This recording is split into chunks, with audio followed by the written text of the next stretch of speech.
Originally, the magician was called Il Bagatto in Italian and Le Battleur in French. His image was one of a street magician, a conjurer, and an illusionist. Was he like the female pope, hiding a deeper symbolism? The 19th century occultists Eliphas Levi and Pappus certainly thought so, and associated him with the greatest illusionist of all, the mother letter Aleph, the primordial creator, the true virgin goddess, the indivisible one.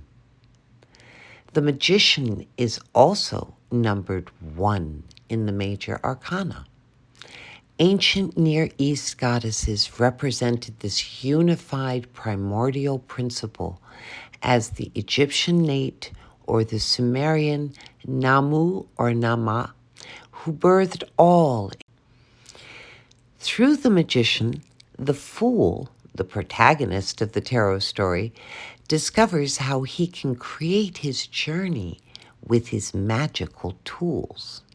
These being the sword, which is the symbol of the element air, the intellect, the mind.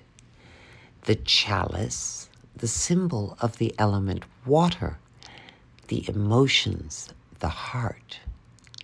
The wand, symbol of the element fire, our intentions and action. The disc or pentacles, symbol of the element earth, our manifestation or our work. All these 4 tools of the magician are used to create the great illusion of life. The 22 major arcana are commonly associated with the 22 Hebrew letters.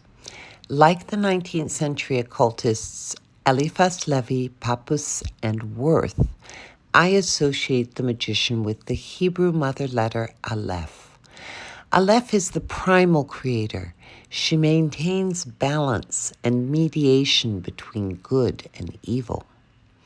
The form of Aleph has a central diagonal line with 1 upward pointing yod on the right side and a downwards pointing yod on the left. The form of the letter is seen mimicked in the posture of the magician. Since the earliest texts, the magician is seen holding 1 hand up and 1 hand down towards the table or earth, expressing the 8th century axiom, as above, so below. In its form, Aleph has the primal polarity and its synthesis. Unlike the mother letter Shin, represented by the Fool, who manifests the Trinity, Aleph encompasses the unmanifest Trinity. Levy's opinion that, quote, the Aleph expresses hieroglyphically man himself as a collective unity, unquote, influenced Pappus enormously.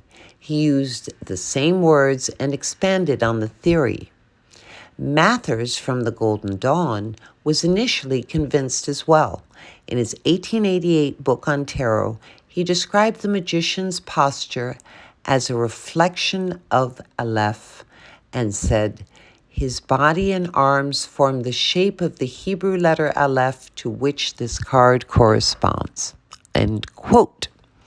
However, in the same year, in his text written with Harriet Falcon, Mathers followed the other members of the Golden Dawn and associated the Fool, which is number 0, with Aleph, whose gematria is the indivisible number 1. And they associated the magician with Bet, who represents the polarity of life and death, and whose gematria is 2. Today, the magician is generally seen as a powerful and dynamic card symbolizing creativity, manifestation, and the power of transformation. If you want to learn more about the tarot, click on the link in the notes to find my book, The Tree and the Tarot, as well as the Dreams and Divinities Tarot.